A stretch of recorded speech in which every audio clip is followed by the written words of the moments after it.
A lot's changed since I used to come here to work at Leicester Tigers training ground, but I'm here today to speak to head coach Jordan Murphy and head analyst Simon Barber about how they're utilising technology behind the scenes to improve the performance on the field. The way technology is now, we're able to give live statistics and live video during the game, and then the coaches will take away a package to review themselves.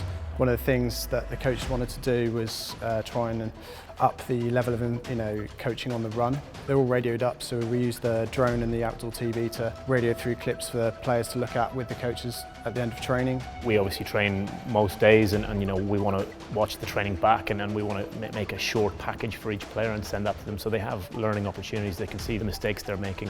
We would try and coach live on the field, but if we miss anything, those guys are seeing it that evening, so that they're learning and constantly developing and constantly getting better. Simon, the head analyst, is probably one of the most important people. He's churning through a huge amount of data. He's looking at opposition teams, looking for strengths and weaknesses. He's presenting that to us, and then he's helping us teach the players and show the players and bring that across in a positive way as possible.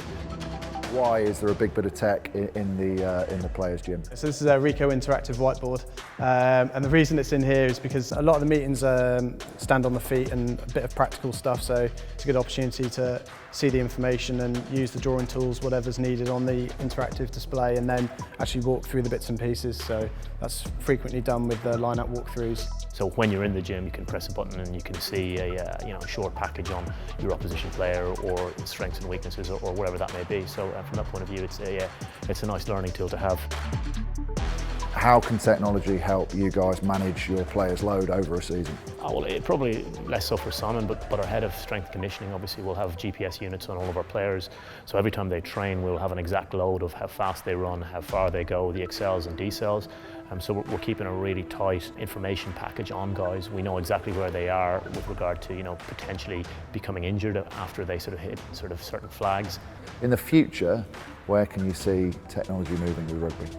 Imminently there's going to be huge growth in virtual reality, everything from analysing set piece to strike plays and defence. There are definitely areas that we could save their bodies, players' bodies. I suppose the line out and areas like that where you're doing a lot of learning and you're reading a lot of body cues would be an area that would definitely be beneficial.